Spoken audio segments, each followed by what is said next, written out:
everyone, I'm Eride Ranger. Spring is finally here, and that means finally there's some good riding weather again. And I'm back to making content for y'all to enjoy. I apologize for the winter hiatus. I do have some clips to share, and a lot has happened since the last time I posted. Some good, some bad, so let's dig into it. Taking it from the top, the last time you saw me I was in Florida, and I tested the range and top speed of the Eride 3.0. If you haven't watched that video, I'll link it down below. It was a ton of fun. But I do have a correction to make. Comments on that video pointed out that the speedometer is not completely accurate. The Talaria boys tested it with GPS, and they say the top speed of the bike will read 62, but their GPS says it's 54. If we take that to mean 87% accuracy at their weight at top speed, my 67 miles per hour was probably closer to 58 or 60.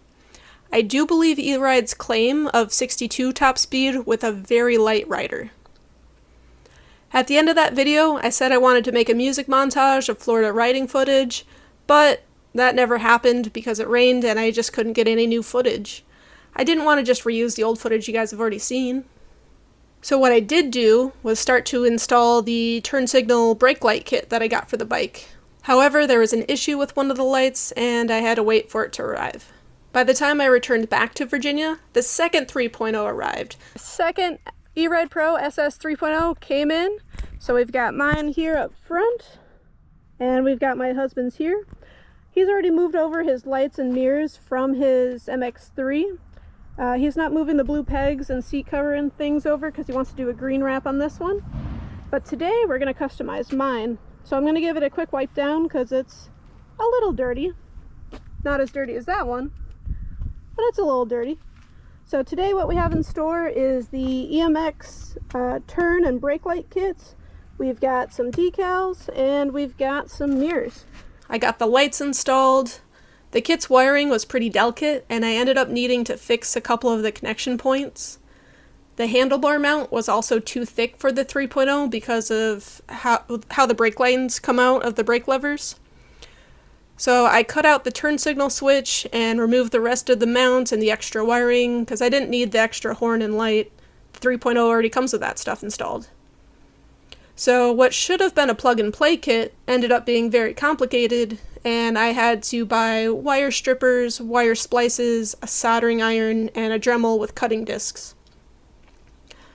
I also added mirrors and decals. We've got Duracell on the battery, Jolteon on the number plate, and some reflective electric bolts in Jolteon colors, white and yellow.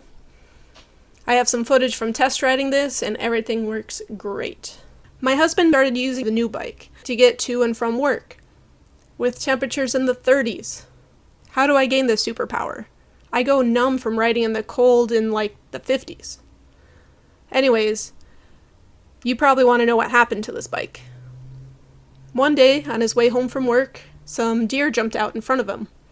His helmet saved his life, and his riding jacket saved him a ton of road rash.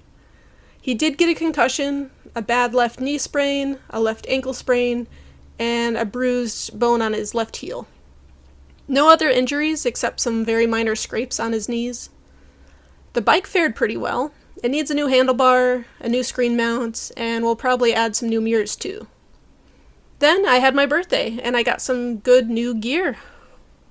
I got a new lapel mic, which I'm using right now for voiceovers, and I got a Cardo for talking while I ride, so that's going to be awesome. I got a riding hoodie, so some protection when I don't want to wear the full motorcycle jacket when I'm just kind of being casual and not out on the road. I spent some of my birthday money on some gold Warp 9 handlebars, and now my stock handlebar can go to repairing the other bike. Now I know what you're thinking. This needs some more gold to match, and some foot pegs would look sweet. Trust me, they're on the way. Safety gear is important. He was going to need a new helmet anyways, but he absolutely needs one after that. And for anyone that doesn't know, helmets are meant to take a hard hit once. Even if it doesn't look like there's damage to it, you need to replace the helmet. So he'll be getting a new one. Catch you guys in the next one. Ride safe.